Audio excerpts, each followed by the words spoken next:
Kulandileni ku 90 plus sports show kuchokera kuno Kajim Studios lero a day after the WAFCON finals. Our Scorchers have lost. Komano tikayangana performance ya Scorchers, it's not only a loss. Komano so bali zinthu zingapo zimeta phunzira ifeyo ngati dziko. Only 311 days remaining kuti tikafika World Cup. Scorchers yapanga qualify kupita World Cup. Mu studio muno tunikirana kuti ndiziti zimeta phunzira ifeyo ngati Malawi. Ndiziti zimene ngati dziko tikuyenera kupanga. Komano guys, ajina Mike anthu anakulusirani awu kanganirani ino mukabwana ndrama zaini yake sanafike ndrama tactics yanu anthu awaya nkhulira ndalama ati mugawana ndalama palibepo komano zimene ziyazo mmapangiranje zimenezo mmayankhula ifo yani what was the essence ufozi choyamba yes timayamika kumwamba nthawi zonse chifukwa choti takumanaso ya lachisanu lije timati ambuye akalola tikumana so ala chisumphi kumwambako Mulungu walola tikumane tiyamike. Ineyo so personally mundilole just producer 10 seconds ndimfunire zabwino zonse zanga Isaac Galiati amene walowa mbanja aloweruka pa 15 August. Yeah, so I wish him all the best. I wish him a happy married life. Isaac Galiati has been a gentleman. He has been a disciplined player. So namvepo kuti Isaac wapanga pulupulu zina zili zonse both in or outside the field of play. He has been having a good conduct. Tafunire zabwino zonse. My chair agire pano ni Mrs. Grace Galiati so pano akuyamba moyo wa so pano. So ndimati ndifunire zabwino zonse Isaac Galiati. Midfielder wa Wanderers, midfielder former Tigers, midfielder former Poleke Mkangati Damenya Golden Boys limozi nthawi imene Poleke Ostars timufunire zabwino zonse. Kubwera pa nkhani ya ndalama maziwa tiyamikire kwa chifukwa ya choyamba chifukwa cha feedback yomwe anthu amapereka ku program we. Si zonse zomwe no anthu angabwere ndikuomba manja kapena si zonse zomwe angabwera anthu ndikulankhula komano reaction ina iliyonse yomwe anthu angapereke pa chinthu china chilichonse chomwe timayankhula panopa ife timachilandira. So timakamba nkhani mumadziwa pali nkhani zina zake zomwe zimayenera kukambidwa basi iweyo nkhani ukazayiona kuti munthu akuithawa ndikuti imene ndiyofunikira.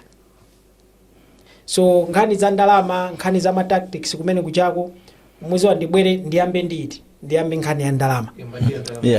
Yambe ndiyo kwatira Isaac Galiati wakwatira ndamaliza imene nkhani ya ndalama Malawi kumene kuchako ndikuti yabwera ndi just over 1 billion kwacha yomwe angakhale nayo. So nkhani timakamba panopo kuti maplayer awo timatsutsana ndi nzanga Twaha amati ndalamazi tiyang'ananso kuti tikukonzekera World Cup ikubwerayi tisamadza khaliso ndi nthawi yoma ya fundraising machanchani kandalama kena ka startup akindi komweka ndeni I was like no nangati nakhala kuti tatulukira posa wina ndalama bwenzi ma fundraising sana akhala kapena funding iyo ilipo. Ndalama sikuti ma players angaje zonse choyambirira chomwe tikufuna tiawunikira amene akutionera ndi chimene chichi ndalama zija ndizopita ku association just like a club kuti yatenga Super League Wanderers ndalama zimapita ku Wanderers management ndiyo mwe mapanga no decide kuti to percentage yayo yomwe ingapite ku player ina ikhale ya ma operations. Tisaiwale kuti club yo kapena association yo imakha kuti yagwiritsa ntchito kale ndalama zina zowagwirisira ntchito ma players omwewo. Ma players ya Japanopo ali almost 10 million each kuti alandira chifukwa cha ma game bonus amene amalandira pa ma game awina. Tamenya ma game 6 tawina ma game 4 tagonja awiri. Anauza kuti game bonus pa game ino yonse ndi 2 million. It means kuti player aliyesa ndi 8 million kale panopa. Koma ndalama zakafuzo zisanabwere. So pano sitingane kuti ndalama zonse zikhaza ma player. Komanso dikaka Mike sorry. Ndikuti apa ndi 15 million. CNBS inaenda tipereka 245. Yes. If you divide that by the number there, ndikuti so aliyesa mwina 7 million or there about pa ndalama za NBS plus 8 ali nayo kaleja ali 15 kale. Yeah. So ndalama za NBS zonzoti agawane ma player siza running of the affairs tizikugwirizana pamene no za kafuzija ndi za association, na the association will decide kuti ma players tingaone motani as a token of appreciation. Chomwe ine ndimanena tsiku limenecha ndichonena kuti ndalama zoinde association ikuyenera kugwiritsa ntchito kupanga so recover mmene apangapanga mucha, koma si ndalama zokuti tingamawerenge ndizoyendetseraso mpira, si ndalama zokuti ligi yasikana panopo ikutano miyezi 7 sinayambe ndatenge zimene zaziyendesera, izozo sizikugwirizana. Ndalama zina atakugwiritsa ntchito ngati association, koma ndalama zina asikana wadzigwirira ntchito aone kwena yake sikuti azibwera kuno azipempha ya transport. That was my point. Pano sitinabwere ndikuyamba magawana ndalama kapena kumatani mene ndanenera poyamba macha ndanena kuti pali ma issues ena amene timayenera tiapange discuss. We should face reality, guys. Nthawi zina zake if you don't face reality or if you don't face your challenges head on, you will not proceed, you will not prosper. So nkhani zina zake tidzikamba basi ndalama zabwera eya. Izizi tikamapanda kuzikamba nthawi ina yake umadzamva sitilandili even kumalawi konkuno. And I remember ndinasaya clubs zimenezo. Even kumalawi konkuno. Iwe Twaha olo iwe Chilizule sunamvepo nthawi ina yake akukangana ma player a Wanderers ndi management kuti ndalama za ligi sitinaje. Kenako nkumadzamva kuti a president mmati mukati mwina dabi amakupasana alese 500,000 muona ngati ndalama zimeje zikuchokera kuti. Wakumbukira? Ndemu kudandaula kuti simunaje 100 pamene mwaja matoken of appreciation. Muona ngati pamene ma player amati ifetu timangoona ngati mphaso, si mphaso iyi. So nkhani ngati zimezo timayenera tizidzikamba kumene. Inali point B na yama tactics. Yama tactics I think it. Mwina Twaha you can chikwa uchipini ukakhabuti uli ndi point nayi koma tactically Twaha. Anatijama kwambiri kuti mudropa bwanji uyo player uyo hebangani timu yanu. Kuna natela ndo? Bangani timu yanu komano one of those things that are being said. Yeah. Koma tikaonetsesa ndi mmene yapangira perform dzulo scochers. Yeah. We're not falling in the same line mmene manena. Choma chamafuta ndikupanga understand kuti kodi mpira umaenda motani. Though kuti I don't think kuti zimaina kuti zikambirane anyway. Jimwe ngati antamatero chinachongoto okay zikomo kwambiri. Then we move koma chifaina ndo ndifosa kuti ndi yanke. Kuti ndingo fotokoza then I will. Okay. Mpira kapena kuti sporting ina ili yonseyo anthu maipanga view mosiyana. How I can view mpira, it's not how you are going to see it. Simene somaikanga tani angaonera chimozimozi so amene akutitani akutionera yena. Atakhala they are more knowledgeable than ife, or titakhala kuti we are more knowledgeable than you, or titakhala tikukumana pachani pakatikati. Koma at the end of the day pali ma principles ma basics ena yake amene mumpira simmachotsa, whether you like it or not. One, no matter what, you need to have a balanced team. Yomwe it's good defensively, it's also good jani in attack. And the team like also what they call balance, you need to have a very strong midfield. If you don't have a strong midfield, team yano ita kauri ni ma defenders are ball, or muna kauri ni ma strikers are ball.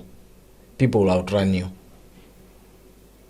I'll give you an example of Liverpool last season. Very good attack, very good defense, poor midfield. What happened? They were being clobbered. They've been clobbered. Not that they weren't as good as they were last season, no. Because the team inalema players ina otani ofunikira. Mwina kuonda pita kutali. You look at the Bullets panopa. The whole struggle is in midfield. They have good defenders, good goalkeepers. Strikers, of course, not that very good. Komabe, they are strikers who can score. They don't have a very good midfield. What is happening to them? Sa kuluza inde komali yesa kumata Bullets sina si kutifika hapo pomwe ife tukutani pomwe ife tukuganizira akumati kupepuka akumati chicho cha magere ikumati ikutipepukira kupepuka kumene just because the midfield ilibe that player. Even I think one of the programs here I said, pamene Bullets panopa ili they just need to get another center back or two center backs njonga chana mpange move blessings mpokera kumbuya mpitise pa midfield akhalenga defending midfield. Why? You want to add extra journey power that midfield kuti team ije kind of going forward, because you want to fix a problem. Now if you can issue coaches, what I was saying when I was, team has to be dropped. The idea was to balance team ije the midfield. Could this midfield minus winner can win, can aggressively deal with the journey, the offense or the attacks ama opponent atu akati endapo pakaoneka.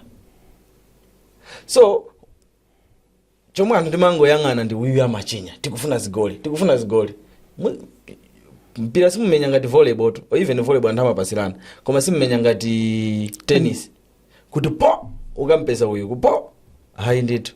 You still have to find some patterns of doing that. Chifukwa in football kapena in any sport, first mmaziyang'ana inuyo, then mmayang'ana your opponent. Kuti opponent wathu mphamvu zake zili patipo, ife mphamvu zathu zili patipo, what can we do? Then mmayang'ana so kuti ife mu squad mwathu mutili ma players otano, what is their caliber? If we are the people, I mean, in Zambia, we watch my games. Some of those this is the first time they have seen coaches with those players. They don't even watch their games. They don't even follow what is happening in women's football. So if someone comes, understand, okay, what is the logic behind? What are we trying to achieve? Having Tema dropping, in fact, Kosa Fatinawina, Tema playing as a striker at the same time as a center back 2023 amapita kutsogolo kukachinya akachoka kutsogolo amabwerera kumbuyo kapanga defending at center back. Go watch the final versus Zambia, muone wena amapita kutsogolo as a striker then kubwerera kumbuyo kufuka kukatani kapanga defend. Why? Amaziwa kuti the defense is porous. So if one of the players have been holding the midfield and Rose, so Rose is automatically out. You need to think of another plan. So mukayangana like for like mu squad muja munalibemu. That's why I think program imagine as a force in the absence of Rose tikuika konda sindi nane kuti akamenya ngati Rose ko mulo malo. Yeah, so in that case the plan that was supposed to work with the players we have mu squad mwathu mujamu was to drop them no matter what. All right, you drop them, and by the way dropping player to a different position sizi matter ntauza kuti player cannot go forward. If you watch Chelsea, for example, right, this season, Chelsea's main striker and Joao Pedro.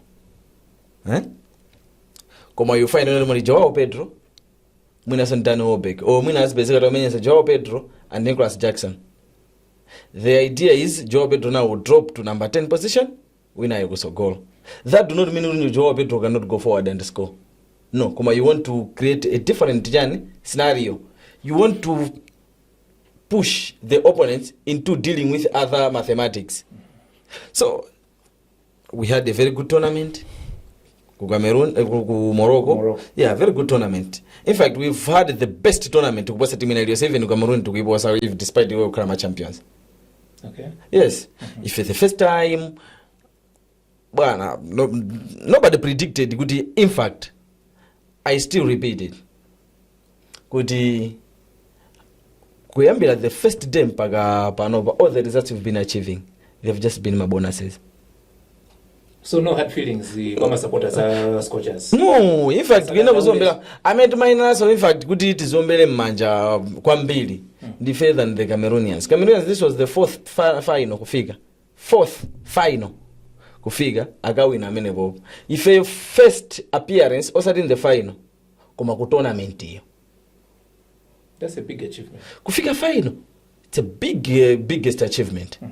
So next time, yeah, it's okay. Let's sit down and next analyze. Next time we meet in World Cup in 8 months time. In 8 months time, World Cup nakambakaita I think. Kunena kuti what we need to do now is to prepare.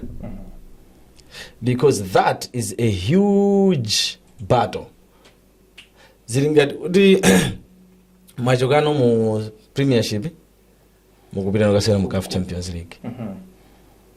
So sizikhala zophweka nde uwonde wekhala wotentha ndithu so panopa timu icha tikhala kuti ndi nzeru kuti kuzipanga zinthu zija view sobale nzeru tili nazo zinthu kuti zipanga view sobale. This is what we need to do. Tikhale ndi timu ija ndetisiye apo yonse ndetisiye apo poyamba tiyambire kuwerengera pa Sabina Tom. Kodi injury ya Sabina is it ACL kapena it's just meyani injury? Ngati ile ACL pomafika nthawi ya World Cup azakhala fit. Because ACL you need 7 to 9 months kuti player apange chani apange recover. Ngati ile ACL ngati ili normal injury then ya mwina ali ndi masiku chabe then ma weeks chabe akhala chani wakapanga recover. Fuka mukayangana one other challenge mu squad mujatili nayo is depth. Kwati kuno kuti masokoneza ukhandi ma players ambiri ndi ukhandi squad depth. Okay. Yeah. So my teams ambiri amapezana ndi ma players ambiri koma they don't have the depth. In our case ndijan in scenario yotan We have my players ambiri not the squad depth. Mike. Ine ndisayankhe za squad kuti ya chigulu kapena ya depth yo. Koma no ndiyangane kutsogoloko.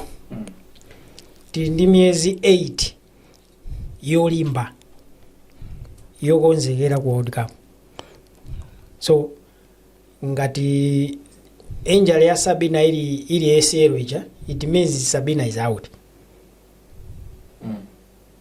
Sakasewera nawo olo kapena mwina poti ndi nsilikali azakhawa zitolera 8 months yo ndikulowa gym kupanga mwina azakhawa zitolera. Yeah, so we should play kuti no mwina isakhali that serious. Yeah. Makonzekeredwe yake. Anyway, ine ndinali mmodzi mwa anthu amene ndinali critic wa coach. Mwina program muno ndinadzanenanso kuti ngati pali weakness yomwe tili nayo ngati scorchers ndi defense goalkeeping komanso coach amandipepukira nakhala ndikunena zimenezo. That is head coach. Zimene ndinanenazo lero sindikusintha. Ndikunena chimozimozi. Okay. Yeah. Mwina mpira timaona ndi mosiyana mmene ananenera Twaha mucha. Ine timaona mosiyana Twaha mosiyana. Mwina tikakambira na mfundo zathu nduzafika pamodzi tizana ase kunena ndizoona. Oonera naye samaona mwina. Ndi wina aliyesa tawona mmene akuonera. Komano ndikuona kuti football panopa both women and men it's just a game of your mental strength. It's not just about kulowesa maplayer 11 basi wina akatopa wina akavulala alowe. Ndikuona be kuti ma decisions ena they were tactically poor. Kwa ine. Okay. Yes. We played Zambia, we lost 2-1. Game ili pa 2-0 anamutulutsa ndani simwaka. Yes, man. Ndikulowesa Sani. Tendai. Then Sani played for only 15 minutes ndikuntulutsanso. She just went there, kicked a person, got a yellow card and went back per bench. No?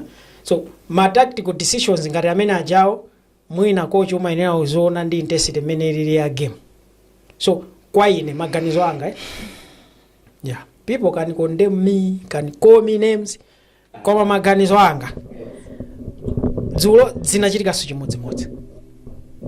Mwina akapena timaonera osiyana koma mwina anzanga mutha ndivomereza impact ya Sani atalowa titatulutsamo kodana sinthana nayo uja ndani Gondo yocha chimwemwe Gondo yo jezi number 20 chikondi Gondo inali yotani ineso awuza sinima sifuna ndebola so Gondo eto yemwe ucha.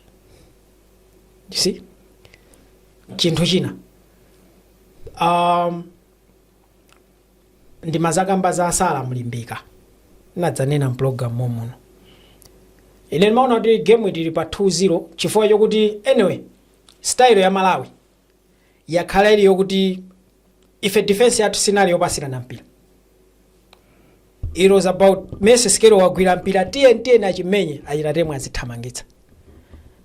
Akaopeza loza alufandika akayima ndikukankha pang'ono bullet. Yeah? So ndimati football is a game of your mental strength. kochi wa Cameroon anaiwerenga Malawi kale kuti Malawi weakness yawo ndi pagolo ndi defense, strength yawo ndi attack mwina ndi mbali. Defense yawo kadolo kawo kacha amene central midfield kali ndi red card ndi anapanga capitalize pamene popo. So chomwe anachita defense yawo ya anthu 4 ichi umone sese jezi number 21 amene anachinya ndi Nigeria ndi defender, anachinya free kick chibullet ndi defender, ndi defense yake sanaende kuyenda tu kubwere onse aja kuti amene imakomedwera defense olo ili 1-0 ili 2-0 ili 3-0 anangoza ti 10 awawo awiri wasaenda. So chomwe anachita afinya temwa afinya tabitha apanga zimenezo. Ife timamenya be omwe ucha anthu ama akatemwa amati amayimika control atatu afika koma tiaupezebe kumbuye tungochimenyabe chinthu chicha. So nzeru zakochi zimabwera kuti plan A yathu yakanika, B ndiyo tani. An alphabet has 26 letters.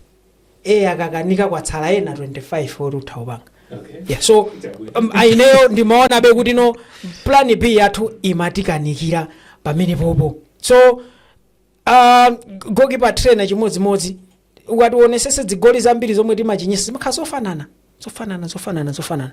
The goalkeeper doesn't know when to leave the line and to stay on the line. Chigoli chachi chatu chinyisa uthomadzifunsa kuti kodi goalkeeper akuchoka pa golo akumuthamangira munthu chifukwa ukamamuthamangira munthu umapanga manja wachonchi goalkeeper, koma iye amangothamanga chonchi ali straight ali flat kumbwiza mujangati kuti ndi defender iyeyo. Goalkeeper trainer amakuza kuti iwe ni miyendo iwiri ndi manjaso awiri, china chichonse chapathupi pako uthakugwiritsa ntchito pamene omenya nkatiyo, china chichonse athakugwiritsa ntchito kupatula manja iye uchanapita ngati wa nkatiyo. Those things nimaona kuti anyway kochi wathu ndimalize chonchi. Kochi wathu zikumvika tu contract yake kutha October chaka chino. Pali debate yosiyana kochi watitengesa watipitisa ku World Cup, watipitisa ku AFCON, watitengesa ko SAFA. Anthu ambiri akaona izizi he deserves another contract. Koma ineyo ndi mmene amachitira iyeyi ndili famu sindimpatsa ina. Koma ndikatengera chisoni poti pa Malawi timapasirana ntchito chisoni ndili famu kapena ineyo kumayang'ana famu ndiyilangiza, give him another contract and send him abroad akaonjezere nzeru zina chifukwa nzeru zomwe ali nazo zi will be embarrassed kwa odikapo kucha. Ndi akaonjezere nzeru zina ngati famu ndalama ilibe yompitisa kunja akaonjezere atenge wina amene nzeru ali nazo kale koma uyu kuti atitengere kwa odikapo dzitivuta. Chabwino kumbukira ndilima ku 99+ sports show kuchokera ku James Studios imene tikunikirana ndithu kuti tayenda bwanji ku Morocco chitsogolo popita ku Brazil in 311 days from today. Tizayenda so bwanji tikumane after the break.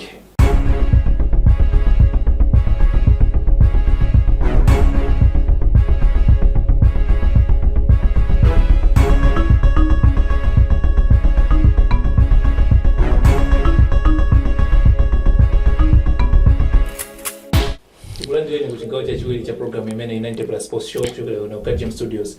Now muchigawo chino chachiwiri Twaha komanso Mike, ngati Scorchers tapita ku Morocco, next edition ndichani chimene tingaine kupanga ifeyo even after the World Cup kuti tikapezekenso kuti edition imene zakhaleko so Scorchers tikapezeke kuti tafika koso isangokhala kuti it's a once off thing.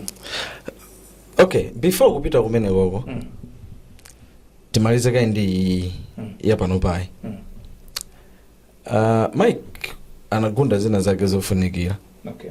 Yeah, which was kunena kuti mumayenera muyang'anenso kuti kodi ifeyo ndi patipo mene sitili bwino. Nakende amakamba za makochi chani I will not go kwa makochiko. Koma did you notice kunena kuti ifeyo Cameroon yatichinya zigoli zimene ifeta khati kwa chinyamati mwene? This whole tournament. Oh. Yes. Go check the file. Muona kwena kuti zigoli zimene ifeta Cameroon yatichinya zitatu zonse zimene ifeta khati kwa chinyamati mzena. Mwina asanapitirize ndingombera pang'ono. Chigoli chomwe ndimachinena Messi sigero anatuluka pa golo tinanchinya goalkeeper wa Nigeria. You remember? Naye so misjudged kuti andituluke kapena exactly chonchicha chigoli chomwe wachinya uyo Naomi Eto ka jezi number 10 ngati ka double kick ma defender atamuzungulira Tabitha wachinya chomwecho with 3 defenders around her game yawo cheri so mulingo mechi maezera ena so atezera omweyo atezera omweyo. What Cameroon did was okay, if timenye the game Malawi is playing, which is straight to the defense and confuse the midfield. So Cameroon ndi timu yokha imene inapanga study yokwanira ya mmene ifeyo timu yathu, especially the midfield and the defense ilili. Cameroon knew kuti pound for pound kutsogolo ife we are top, they are not at our level.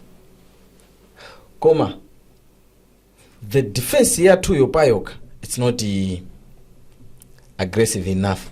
Mutati muone how we were clearing mipira even kuti chinyise zigoli zonse. Mpira woti wina akangofuna kuti ango kind confidence au pange ojena peza ta zomwe zikuchira sizikuoneka bwino mwina kwa Holanda wachinya. Kaya mentally sana lifiti osewera kaya zomwe zinati sana kumane ndi pressure yangati imene yoyo chiyambire cha competition. Zinena kuti kapena inali mantha kuti we are playing in our final. No, not quite. Mwina kamene ukatakhala ka 40%. Koma the 60% was how to deal with a midfield that is able to press if and wingers and wingers who can literally stretch team. If you watch goli choyamba mpira uja waenda ampanga attack Bena ngati right back watu panga attack ta she goes wide, the attacker wa Cameroon andusa munthu ujata ndikupeza kumpira cross inside apanga misala zawo kumene kuja mpira chapanga kona chigoli. And if you look at Ujen was talking about the goalkeeping, do you know the issue of goalkeeping even in League Mat we have a serious challenge, eh? Yes, over Premiership. Kwatu kunogo naturally we have talented goalkeepers. One department mene fe kunogo bwesitupanga export kwambiri ngale ma goalkeeper. If you watch mpira wa Super League or which is currently FDH Premiership, we have almost close to 20 top goalkeepers. Koma timapanga laki zinto ziwiri wazitatu. Focus yathu kwambiri kwathu kunogo imakhala diving, ponyere ndi catching. Okay, muzaona magoli bathu kuti mwayikira mpira ukuthi akasave, they are so good apita umenja katani akachosa because zipangeza mati timapangira training feyo ndi goalkeepers trainer uja amenyere bullet adumphire kumeneko kapena mponyera apanya muke upange ujeni. Koma wa reaction to my situations my goalkeepers athu they are not that good. Kuti timachita kufunika kuti akupatse nzeru kuti iweyo panga chiganizo chakuti chiganizo mesa ndi work intellectually personally. You need to train the body to be able to react to my situations. You are going to have Antomeo Jamanta Upangan blind, where you have your own defenders first, then you have Matagas that just Abira Upangan blind. So there you need to be sharp reaction. So the brain has to be taught. Kutajimene mugafunika ma reaction. Amajama reflexes. Yes. You see? So zimene just mapanga train. Kunja kujaga mapanga train goalkeeper on my areas ngatawawa. Ama ika chiujeni chochinga uku kusogolo kwa golo kuja. Completely geneti choti njotani ukukusa kuona. Mpeja maona ukamadusa apa.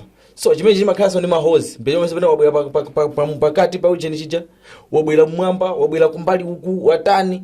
So the goalkeeper is always attentive. Kuti mpira can come from jani any direction. So don't be static. Focus what is happening. So zimene zozo ifeyo in our league zimativuta kwambiri. Alright. China Different how many we get comfortable with the one time achievement. Different how many we enjoy a sprint and not a marathon. Kungo tamanga ba fiu. Tafiga. Ifeni madolo. Long run, what are you doing? For let's say issue of goalkeeping. Sikero has been our goalkeeper. She's good. She saved us when Italy. By far, she's the most experienced goalkeeper. I were women's.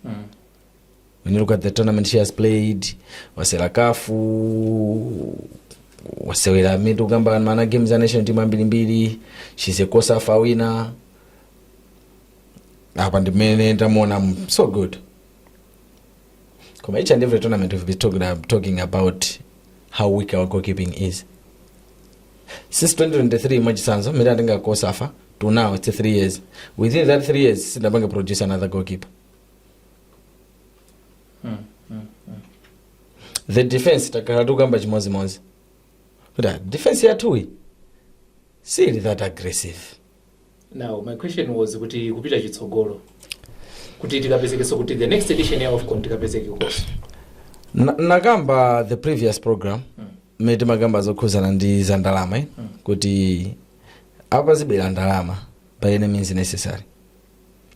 So ndalama zimenezozo before kuziyang'ana ma personal gains, yes, the players akuyenera kulandira ndalama zawo, not just a mere token, koma alandire ndithu ndalama zoti aza kumbukira moyo wawo wonse kuti when we went there, and that chigwireso ntchito ngati motivation ya the next tournament, which is the World Cup.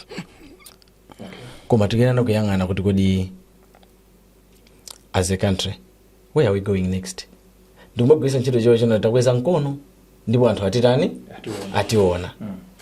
Kodi mmene ationamo anthu aja akatiloza kuti ino tili ndi yankho. So we need to create that yankho by having a top team. And it should be a deliberate yankho. It should be a deliberate yankho. Let's assume kuti Tabi retires from national team after the World Cup. Who is there to replace Tabi? Mike, who is there to replace Tabi? Are we doing enough on the ground to replace my player Ngatamino? In case they hang up their boots after the World Cup?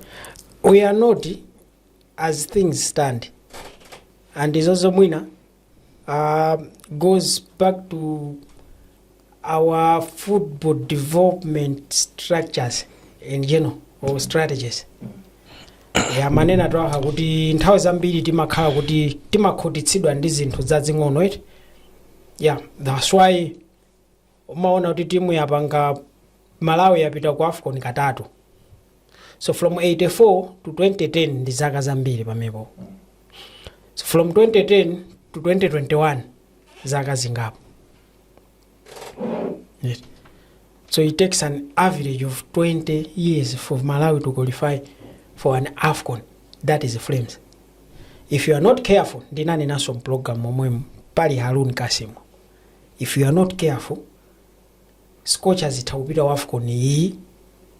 Ndikuzapita so AFCON iyi na amini AFCON ina. Tita sintha ma president atatu pakati padzi. That's 15 years from now. Yes.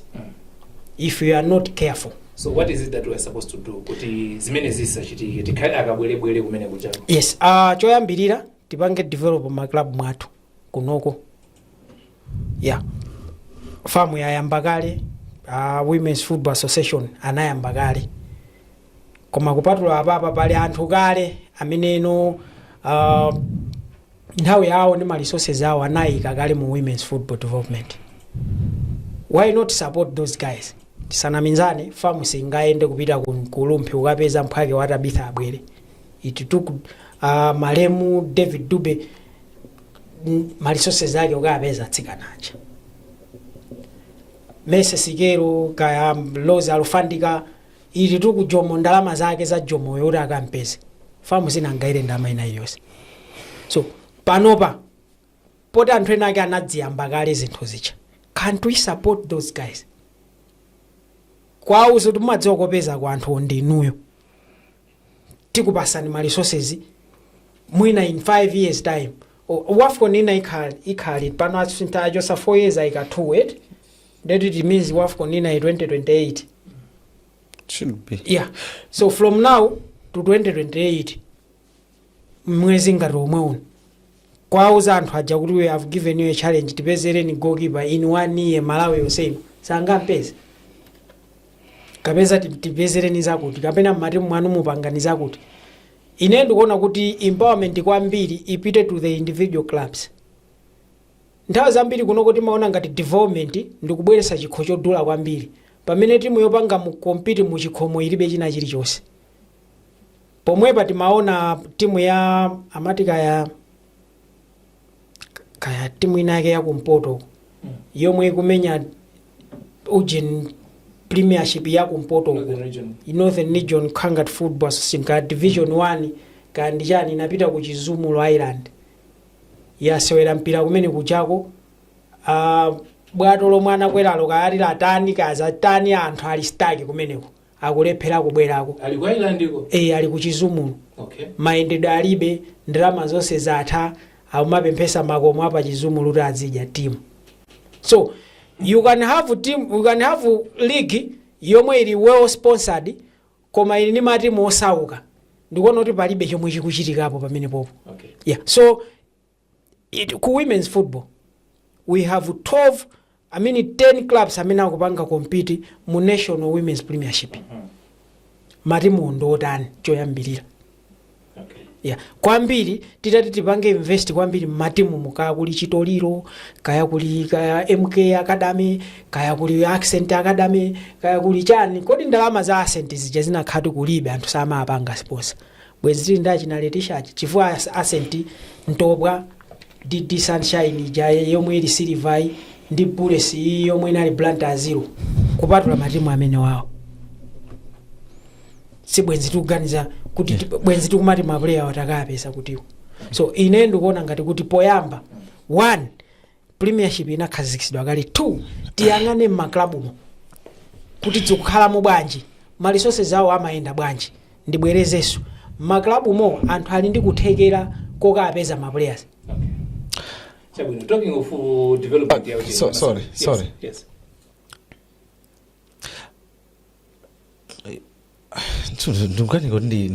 ndipangire party. We are talking of kuti maplayer akapezere party. The issue is not about kuapezera maplayer. The issue is about how we run mpira watu. Mpira ku Malawi timaupanga run monena kuti ini long run uzate. Usati kuti chikhale chinthu cha serious, because the team itakupita ku market iko kaya ku development stage iko ku manufacturing level ndokampeza player koma the system ya mpira sinapange create yona kuti the team can manage to keep that player. In other words, palibe enabling environment yote anthu aja apange manage ma player ngata amene. Yeah. I'll give you an example. Mike wapanga po running mpira. Right? So Mike Mike mwanamwena kuti ndi bad administrator. Ngandingana Adishfa yore ndi mamenyera ufulu mapolera. Yeah, isuri mamenyera ufulu. Osamanamizira. Okay, chomwe ndikumbuyisira Mike kuti ngati samwana amene wapanga running mpira chifukwa chona kuti I just want him to have the picture of what I want to say. So Mike was kubangwe All Stars. Bango Stars natoka mu league 2023, 2024. 4. When mnatoka mu league, did you get anything? As a team you have participate mu top league ya kumala? No. You see? So that is the thing imeji mapampira kumala. Atuluka basi soke nangani? That is the thing imeji mapampira kumala. Yes. Yes. Okay. No. Even the program itakuteka nkhani yake hii. Ai koma tindi nkhani. Tikambirana chabwino. Yes. We have my elections akufamu ndi aku Super League chaka cha mawa. We also have my elections at Women's Football Association chaka cha mawa. I think it's yangana kamera when I will be saying this. vuto omwe tili nalo kumpira kumalawi kwathu kunoko ndionena kuti environment imene timagwirisira ntchito yomenyera mpira inapangidwa set kapena kuti panopa ili mu system yonena kuti it kills clubs than sustaining the clubs. Chifukwa chonena kuti you have a club, let's say ngati mene last season Songwe Border United yaswera mu league mujasina sayera ma game 4 ndikutuluka yaswera ma game 30. You have the champion going home with 100 million and you have the 16th team going home with nothing. Koma for the champion to win the championship, it means wasawera ndija this is Songwe. Whatever contribution has been made, it means Songwe na yesa igajani that very same contribution. Koma at the end of the day, what do? We don't care about you. So chimeji mapampira because you have my teams can pay the player whatever the player wants, and then you have a team that cannot even pay a quarter of what these other teams are paying. Mpira watu timaina tupange restructure in a way yona kuti ngati panopa like perfect example panopa Super League igata the winner will go home with 200 million. Kuma timu yaba number 7 izapita kunyumba ndi palibe, or even yaba number 5 izapita kunyumba ndi palibe. What will happen at the end? Ngati mwini wake wa timu hii sakwanisa kusaka ndalama zina kwina kukageza ma business, it means this team next season need to look. That is what we are saying with Achina Craig. Craig ili ndalama ino. No, Craig ili ndalama. Mwini wake wa Craig ali ndalama. Craig ili ndalama. You need to differentiate the two. Okay. Yes. Mwini wake wa Craig hiyo aende ndalama. Koma Craig hiyo libe ndalama. Mwina Twaha, sorry. Ndimakuuza ponena poyamba pacha. Ndinati you can have the most expensive competition yomwe no matimu akupanga compete. Koma the individual teams alimotani ndizomwe exactly zomwe akukamba Twaha. I think tikugwirizana. Kunja kuje of course that comes with ma broadcasting rights ndizina zotero mena amaendera. Yet West Ham United yaruka Premier League koma inatuluka ni 200 million pounds. Agayamba nayo moyo ku championship.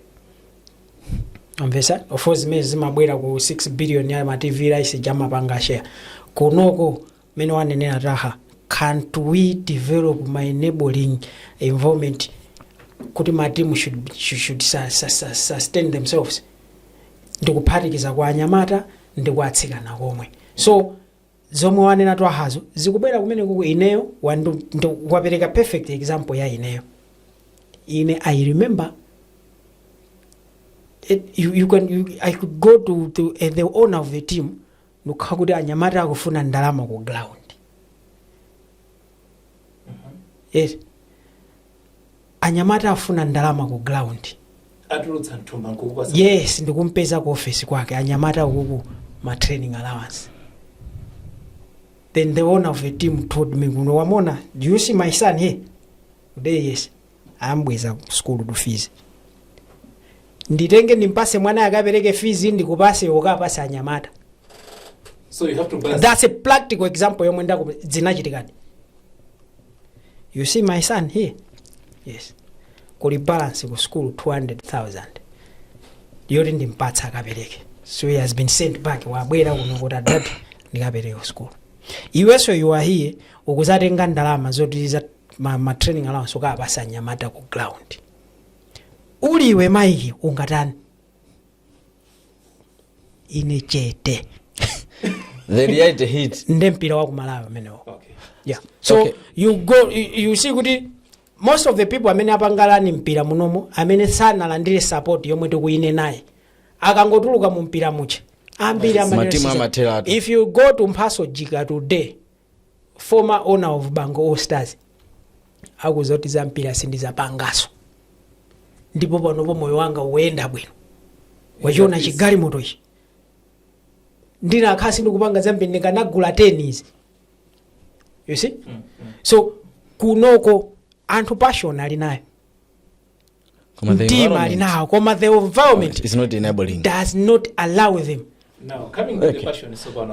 Tipitabe koma ndimalizise kai. Tukena tipange create environment yonena kuti each and every team, let's say, okay, the winner is going home, right? The winner is going home with 200 million. 200 million kwacha. At least the 16th team, yoti ikutuluka mu league, should be able to go home with 80 million. Tikapanga zimene zozo, do you know what is going to happen? Ndama imene ichokera kuti go in the first place. Now that's when we need no administrators and zero. Who can sit down and drive a formula? Okay, should the number 1 team go home with 200 million? Should the runner-up go home with let's say 100 or 1 million? Okay. So we're treating and Rama just a moment, yes. In that case, we have 200 million. We have win it. We win 200 million. You want to relegate, you would 80 million. What's the essence of competition? The essence of competition, we will fight for the 200 next time. Komaso, hold on.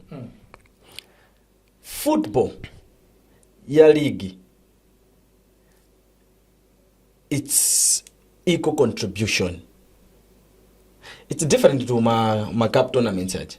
Chifai tukamba sana kuti winner goes in drama zambiri kuuje ni kuja. Kuma cup competitions kuja.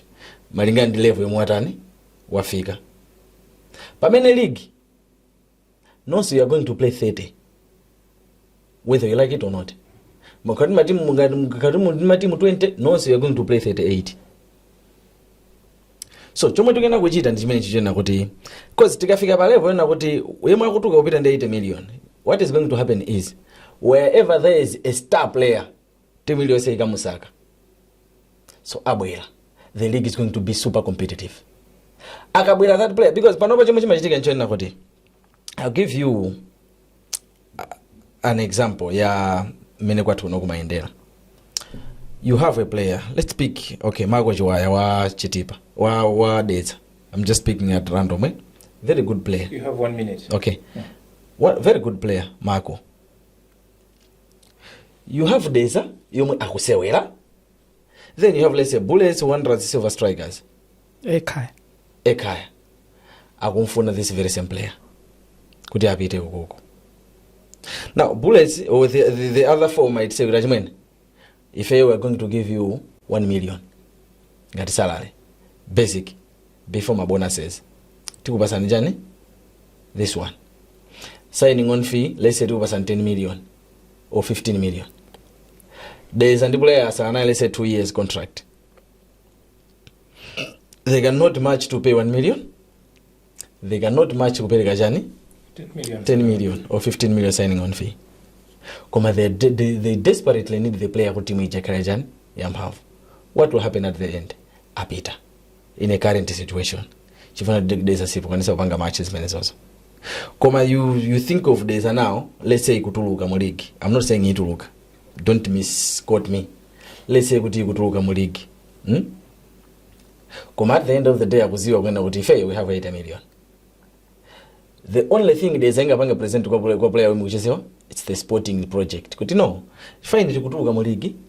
Koma tikapita koko we still have these ambitions. Akupanga promise ndalama zingati? 1 million, we are going to match that. Signing on fee akupasani zingati? 15 million. If we are going to match that, just extend the contract. Kuma pa current scenario you cannot do this.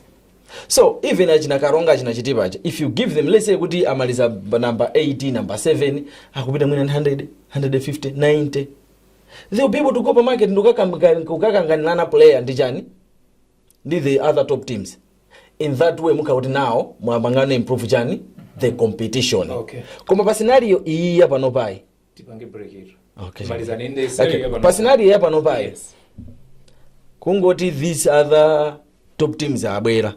Kuti akufuna player, what is going to happen zone na kuti chomwe chimachitika njona kuti you back off with we cannot match that. Okay. So tiyena kuyambira panopa chisankho chomwe chikubwera ichichichi ino amene mmakavota ino put in my positions and when kuti even your club is going to sustain itself kuti akasewera ma games acha at least abwera kinaka because matimu akasanga kwanisa kufika pa level iyi azakwanisa kumena okay now our realistic target ndio sewera top 8. Okay. Tikasewera mu top 8 honestly with this squad ichi chituka chitani tukachiwina because you have a player onena kuti no abulesi akumfuna owandrazi akusiva achanjana amene andama akumfuna in also you have matched what they are offering that player then the competition is going to rise. Now the issue yomwe tukamba yona kuti you can go kuno kumusi kugwayamba kusaka wosewera or you go now muzi mweni no kukasaka no wosewera now so ajakhala pa that task for aziziwa zinthu ziwiri. One, we get this player to kwanisa kumulipira, we give that player everything.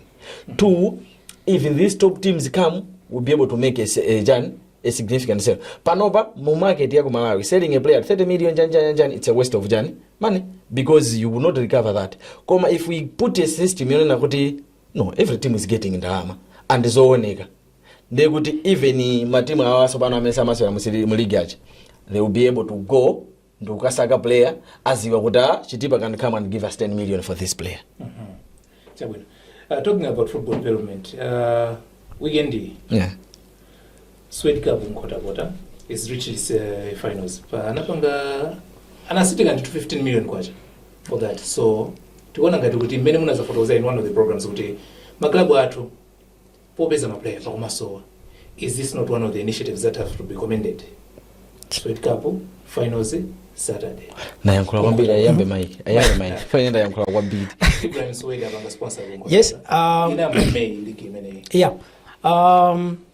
Choyamba tiyamikire achinyamata ngati amene first word ndi nyamata nzathu sikuti no ndi ndala sikuti ndi mbambo. Yeah. So ndi anyamata amene no cholinga chawo ndikutukula madera awo maka mbali ya mpira. Ukayankhula naye Swedio akumanena kuti kunkhota-kotako kunachoka maplayer amene apita patali ndi mpira ayitumikira Malawi alitumikira dziko lino. Tangona nlavu mafaziri. Pajendo kunkhota-kota so ineso lichua so the latest oganyanda. Yeah, Love Mofaziri. Yes. Watumikira MTC United Silver Strikers pano watengera Scorchers ku World Cup. Nkota-kota. Yes, Esa Ukanyenda is one of the players amene anangochoka timu yochedwa yaing'ono straight kupita ukamenya PSL. Osadzera Silver Wanderers kapena Bullets. Malemu Charles Swin, Malemu Trust Lunda achina Zasha nongoneza mutakuchula ambiri. Yes, achina ndani tachula ne hapo mpano. Tikuchula kaye ambuyo. Achina Rahman John. Tikuyamba kaye ambuyo. Kwabwera achina Beard Waziri kumene kuja achina James Kaniche, Washington Malata. You mentioned them. Ina Jack Chiona. Muzaji munena ndi muchula hapo mpano.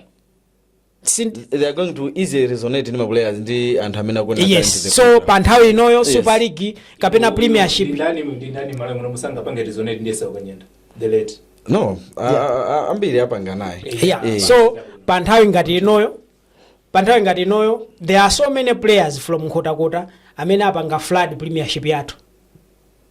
Blessings Singini, Rahman Julius, John Jambale wake, Asumani Julius, etukule achina Fahad Ncheka amene atentha kuujeni kubrigos kwa achina Fahad. Ose achina ndani Steve ndani osati Steve koma Edward Dakalira. Kudedza uko. Achina Kondwani Chirembwe. Achina kunali achina Richard Lapson nthawi imene yoyo. Tithakuchula ambiri. Nde akufuna kuti apitirize pamenepo ati afuna aonetse kuti kunkota-kota kosiwokhawa kula anthu ena amene no athaso kuzatekesa moti ati amamva chisoni akamaona matimu akutuluka ali ndi ndalama chifukwa chokuti akugwirisa ntchito ma recycled players akuchallenge ati Swed Cup ati ikatha atha kupanga select ya Swed Cup yo ndikumenya ndi timu iliyonse ya Super League nkuichinya.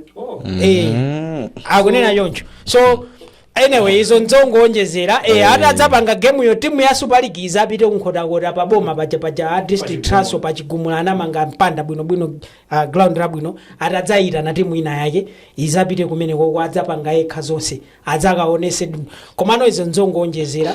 No, anyway we are having break ya first round ya Super League chapakatipa ndikuti apita kukasewera ujeni. Finals here kumenya pa St Paul's ground akona andi matimu amene akumenya ndi Afana FC versus Mponda Ganga. Wajibana ndi yakwano Ndangofuta yakwano nditi apopo yakudela kwano. ino ndofotokoza Yeah, muyankasi kumenya pa St Paul's ground Afana FC versus inde which one is coming from your region because versus go kota Afana ndi akwa leo ufuna Afana iwine akupanga so promotion tanena ndikaye kuti ufuna Afana iwine ine ndikupanga kosimula alibe mbali tikapita so inepo kapo okay let me be honest ndikaeni inepo kapo yes in as much as I don't do inendo kumakanjira right so if timu yako atu yakumakanjira is playing umenya timu yako Katuli ikusewa ndi timu yako Katuli let's say onsewa ndakumangochi I will support Makanjira even if I am here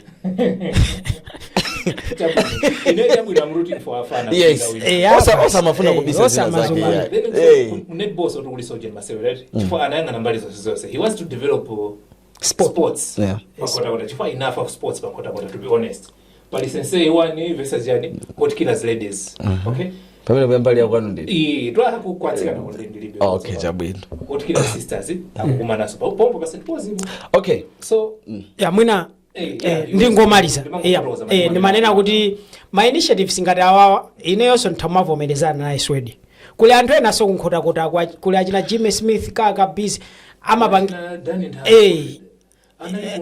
yes kuli anthu ambiri amene amakhala ndi chidwi amabweresa ti makapu tawo lichani ma players ndikumatuluka anyway ngati kakapu kauyo tikuti Jimmy Smith yo achina Rahman Julius yo amamenya kakapu kayeyo amenya mpira wa state ndikufika huko nde mwina it's high time ma teams anakapanga embrace zinthu ngati izizi komanso mwina kumatumiza ma representatives awo matimu mwina kwa chiwali zevu kaya wa yufi adzipita kumene koko adzikaonera mwina nkupeza ma player awiri atatu aulere okuti saonongera ndalama iliyonse umapeza player anamenya mpira 10 years wamenya mpira ucha 10 years ndalama zomwe wapanga pa 10 years sana pangire china chilichonse ndafuna akokere pa timu ina yake kuti amalizise nyumba yomweno ili mu foundation ndalama angangojera si nthawi yomasaina ma players ngati amene mwina ma competitions ngati awawa umafunika kumayendera izawo zimenezi okay alipo tu ma player tu amene chomwe ndingayankhe ku issue ngati first ti muthokoze Mr. Swedi I know he's one of those top business guys kwa kumalawi kunoko the main challenge ya kumpira watu sikuti anthu samafuna kupanga contribute anthu ambiri amafuna kupanga contribute koma amende however wankulu amene makhala naye kumpira kwathuyo koma wankulu amene makhala naye kumpira kwathuko is the element of politics ineyo lino mene ndili pano paita kundipite kumakanjira kwathu ndikayambise cup lese awasera no magazi ndayika 1 million lese tufuna kukhale ku under 20 league the first thing chomwe anthu angayang'ane ndiye kuti mwina ndikufuna kukhansala kapena wa MP in the next elections chimene chijacho chimapha the vibe yoti anthu apange sponsor chani ma competitions osiyana 1 2 it might not be the general elections koma maseko achani akumpira kweni kuti uyu mwina akafuna uchairman akufuna uchani so pang'ono chimene chachi kuchimachosa that feeling tikachoka pamene popo mwina sorry mwina kandi ndimaona ngati nditha kuyiwala izizinso zakhala zikupanga affect kukhala ngati Swedi kapuyo chifukwa ma plan awa makhala kuti no final isakhale ku bwalo la district council limenelo kuti no paja kuli mpanda ndi almost stadium bwino VIP chicho sana panga bwino you can see kuti aitenga final akaisiya pa St Paul's pa bwalo basi popanda china chilichonse zimadzamveka kuti akati afusa district council iya ipali busy akati afuse pali busy pena ndomati iyi mwina to a MP adera lino akuona ngati mwanayo afuna andilande zinthu chani wani udwanda kuti chikho ngati ichichi atenga black missionaries awaspenda ndalama ndechi kakhale pa bwalo popanda mpanda pamene no ndikota district council ilipo bwalo la mpanda bwino chigumula ground pakapinga bwino mwinano I think my issues ngati amene ndamene amapangisa kuti anthu mwina azifowoka kumapita kumpira so tikazapanga fix kavuto akaka tikazasiya kumuona munthu wotithandiza ngati competitor zinthu zayamba kuyenda bwino koma panopo inalesa amene akutithandiza timamuona ngati kuti uyu afuna kuenderanda chani afuna kuenderanda udindo chifukwa mmene kulili lese kumangochi kwathu okay or lese mwina mangochi as the whole district ikhala kuti yachuluka kwa lese mmene kulili the Makanjira area you can say kuti okay how many people are doing serious businesses here 4 5 okay my guys are certain taking 1 million tiyambise ligi ya this region ya Makanjira and ikhala yoti ikupitilira tizipanga zimenezo zo year in year out in that way sports is run is bit about sokolo you be an earthing talent yes koma what happens timatseka kuti awa akapanga chonchi ndiye kuti afuna azatilande udindo komanso achuka kwambiri kuposa ifeyo azafuna zakuti nonsense tathokoza swedi kuti it's not easy to play to say kuti okay no ine ndikuika 15 million yanga anthu tiye tizipangane chani tizipangane compete tengo ape mphanso anthu akunkhota one other way yonesa kuthokoza kwa munthu ina kamena kuthandiza pa zinthu zina zake izi ngati munthu yalimba business zina kamena mapanga ngati the competition is coming because he's doing business trying to advertise his market please kanguleni katundu wake kaya magulisa mpunga at least a kilo of rice kaguleni it's a motivation it's always normal mendili ne panopa I might have not an enemy completely. Come someone not don't agree with me. Even immediately apapam don't agree with me with president zamwe manena. Even amena kuonera.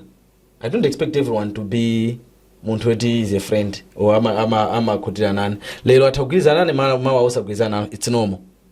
Even kumene go him as a person and then antena amena makonda ataka so that my issues and then antena yake. Because that should not be part of you.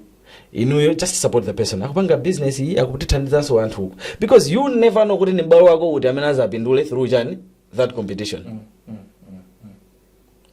pompano we had issue of central region ya pyramid construction yes. amafuna ukaima district leagues amafuna ukaima district leagues inakanika simply because politics came in atilanda maudindo yeye afuna achuke kwambiri kodi inapita basi yeah sina bwele dia ma concrete ya pyramid construction no inata basi blogo anapita basi ramena sitimangira so mipanda Mike. Mike 1 minute in conclusion yeah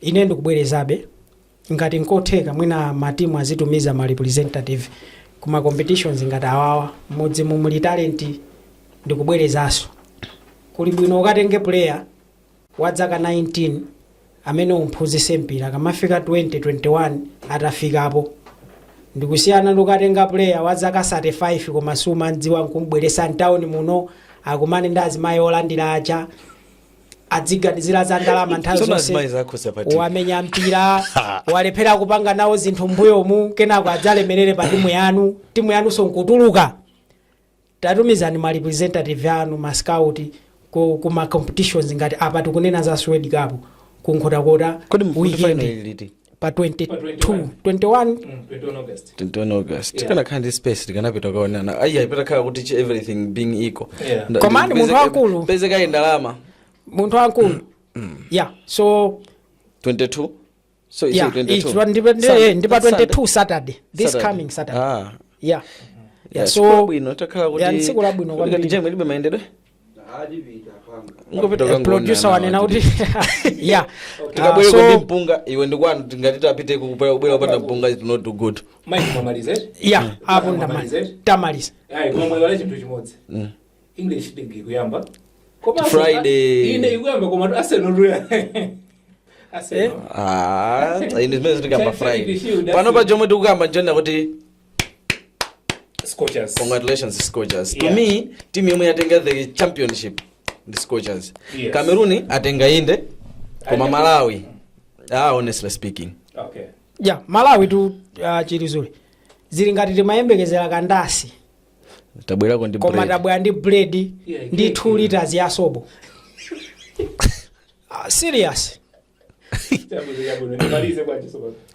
Malizana. Okay. Koma tenti yangane no kuipanga build team yekuti tikamapita ku World Cup tikhala ndi team osati kuti za depth ndi kuchulukana kwese ndazifotokoze ndi detail zo zifotokoza tsiku lina ndatha ine wana ndi nthawi yanga sopano ndimalize malizani okay ndithokoze kuti onera athu makhala muli pamene popo kuti pasa feedback yosiyana feedback yanu injayo ndiyofunikira kwambiri kuti ife ngati studio ife ngati program tipite chitsogolo komanso pempho limene labwera kuchokera kwa anyamata ndoti anthu mmadera mwalimu oti ali okonzeka kuthandizira kutukula mpira osiyana masewero osiyana ngati mmene lili bwana Swedi kumkhotakota kaka takunyadirani Afana FC versus Mpondagaga FC kamenyeni mpira kaonetseni kuti muli ndi kuthekera chimodzimodzi mmadera ena makhala mukusewera mpira osiyana koma simaonekera pempho lipite kwa administrators kuti maplayer audzu oti mukhoza kuwapeza ndi kumamenyetsa masewero ano osiyana kusiyana ndi kuti mmene afotokozera azizanga umango panga tisaiko maplayers. Let's develop the talent for the betterment of the nation. Ndingakubona zone na tauzo zose ndikugirizana nazo. Auzo ai. Ngati mufuna ukatenga player musanada akatenga wauzo. At least mipira ndi macheza akapatsa. Kuti they should be able to sustain themselves without pangesa develop player win. Development. Program ya tena pamene. Ali sasa.